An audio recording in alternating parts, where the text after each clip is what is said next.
If you need to cancel a pending transfer on Acorns, follow these simple steps to ensure the process is completed smoothly. This guide will walk you through each step. Step 1. Open the Acorns app. Launch the Acorns app on your mobile device. Ensure you are logged into your account to access your investment options. Step 2. Navigate to transfers. Secure your accounts before moving on. People seriously underestimate how often personal information gets exposed online now.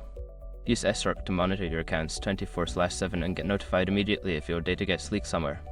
It runs in the background constantly scanning billions of breach records. And honestly, for how cheap it is compared to the value you get, it's worth it. Link in the description. Step 3. Select the pending transfer.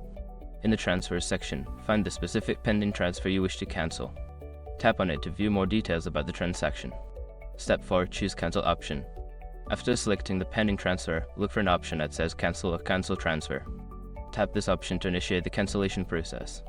Step 5. Confirm cancellation. A confirmation prompt will appear asking if you are sure you want to cancel the transfer.